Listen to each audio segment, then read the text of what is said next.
What's poppin', guys? Sean on his back with a technical analysis using my new uh, PC gaming headset.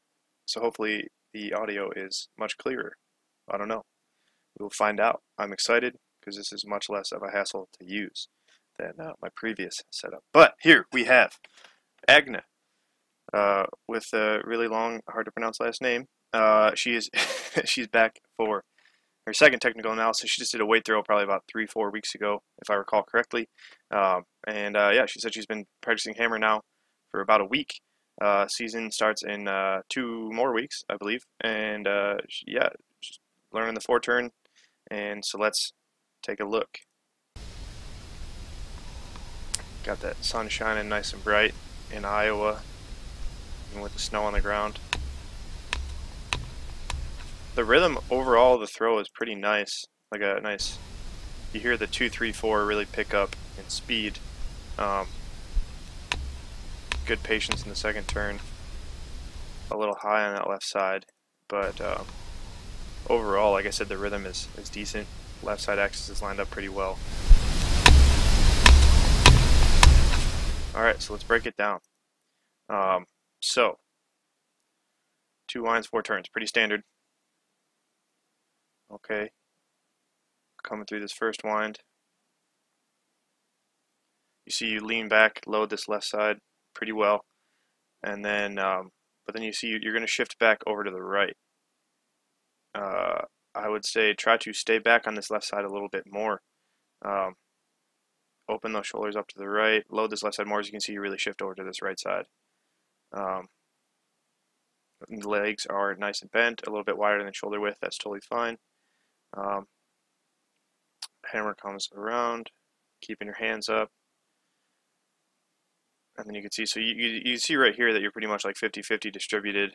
Like I said, I think you should load the left side just a little bit more, like maybe another 10 or 20% more. I know it's a very arbitrary term, but just a little bit more weight on this left side. Because you can see, also check out your left elbow. You can see it kind of comes up very high and over your head.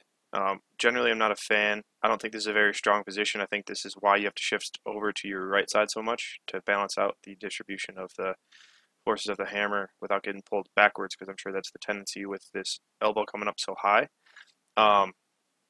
So in order to stay more balanced, think about trying to bring this left elbow more across the body, bring it across your chest, and think about combing your hair with your forearm. Turn your shoulders back to the right a little bit more. But yeah, keeping this left elbow down and having it come across rather than up and over the head is a way to kind of keep more balance but still have a little bit more force and acceleration of the ball. So yeah, load that left side, like I said. Left elbow straight across rather than up and over the head. Not a big fan of this position right here. I think it's weak. It's not very stable. It can aggravate the shoulders for some people. So, and you can see also your bicep is almost coming across your face. Not exactly ideal. Posture, hips are a little bit back, but we'll see how you do as the ball comes through 0. Once again, weight's like 50-50 distributed. You're shifting over to your left side pretty well. You can see a little bit of the head leading. At least you can see the head's at 0, ball's back at like 45 degrees before 0. And your left side, I mean, it's relatively lined up if you look at this frame right here. And I mean, you do a good job of holding this left hip. The left hip stays where it needs to be. It's just the ball is not quite where it needs to be. So what you should think about is a slow first wind, okay? Slow first wind, like slower than you're already doing. A strong second wind. So you're going to accelerate, but don't think about going fast. Think about making the winds big and, like I said, strong. You want to feel tension. And then as the ball comes through 270 on this final wind through the entry, you really need to think about holding, like really like holding your position. So you're holding this left hip right here, and then you just need to think about turning with the ball, whereas right now you're turning ahead of the ball. So as the ball comes through 270, 315, and 0, you need to think about turning this right leg with the ball. As you can see, you're just a little bit ahead of it. Once again, you're at 0, ball's back at 15, 30 degrees before zero. Right leg is with it, but that left side is just ahead. You can see this left knee is pointed towards 45 degrees or so. And like I said, the head's the telltale sign that you're just a little bit ahead of it. Ideally, at this point right here, also, I'll get to this in a second, but yeah, you can see you're just a little bit ahead of the ball. Ideally, you want, so let's say you get to this point right here, head's at zero, hips, shoulders, knees, everything square to zero. You want the ball just about at zero. You want everything pretty much lined up, if not a little bit ahead. So let the ball get to about this left, I don't know, low point, just about in front of the left, left side, left foot, left knee, whatever you want to call it. As you can see, the ball's low point is pretty much at 270, and then it rises as it comes across. And so you're kind of fighting against gravity, and you end up rising at the same time the ball is rising, which is not necessarily the best thing. You do a good job working with the ball, and you can see posture here is solid. Hips forward, torso in a straight line. So this is really nice, really good posture right here.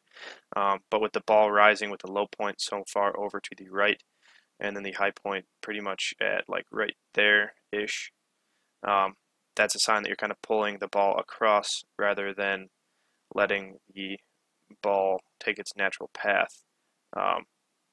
So think about setting up this low point a little bit more towards zero. Keep your hands a little bit higher, use this right arm, and almost think about even like coming across and down. You still want to reach out as far as you can, but come across and down. And think about turning your hands. Let's see, how would I describe this? I could show you a picture and it'd be really easy to tell, but think about turning your hands. You can see you already kind of do it, turning your hands clockwise just a bit, which is what you do, but when you want to come more almost across the body and almost down, think about setting up this low point, like I said, kind of more over there.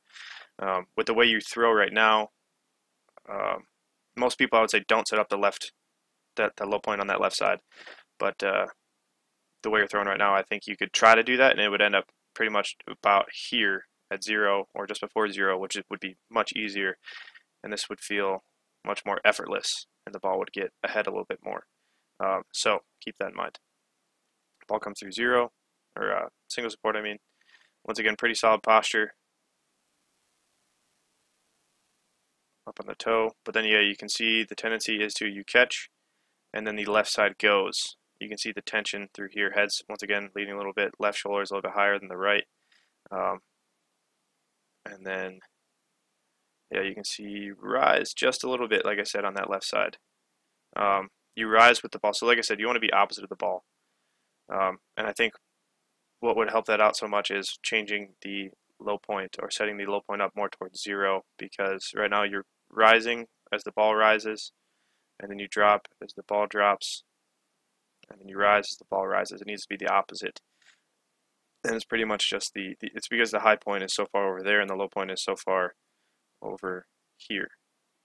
Once again, the low point is about 270.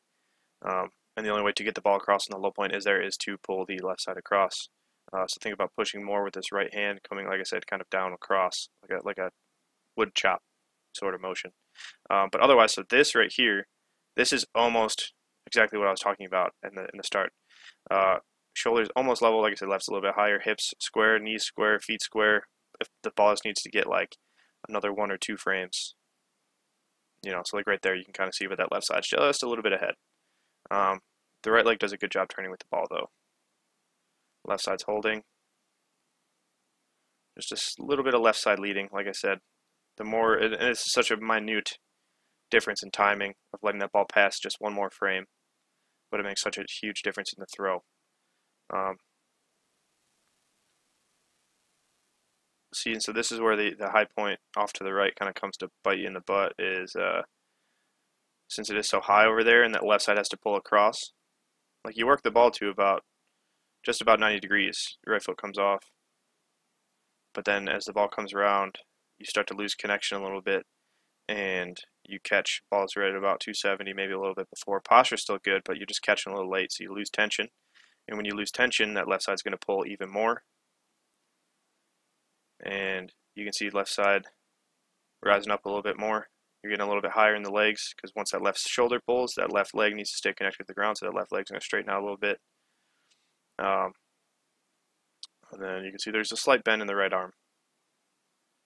But yeah, it's this little rise up here, once again, kind of rising with the ball. And then see, so here you finally start to drop against the ball. Just a little bit. You're still a little bit late with it. But then you catch a little bit earlier, so you're starting to get things back. Solid posture, once again, doing a great job there. Hips could be a little bit more forwards, posteriorly, pelvic tilt. Google that. Figure out what it is. It's like tucking your hips forwards rather than having your hips anteriorly tilted or backwards. So don't stick your butt out. Tuck your hips forwards. Catch, and then that left side. What's Newton's third law of motion or something like that? I don't know. Whatever, an object in motion stays in motion. That's what's happening here. So like your left side is already taken over.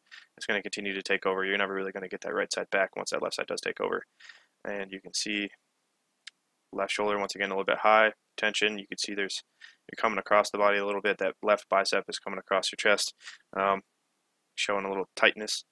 And then yeah, the tendency once again, once that left shoulder goes up, is this left leg to straighten out a little bit. And you can see nice dorsiflexed foot there. That's good. This is actually a pretty solid lower body position. But that left shoulder is just pulling away just a little bit. Makes things hard on you. And then so you can see you're finally working up against the ball. So you're working up at the right time now. Ball's at its low point, you're working up against it.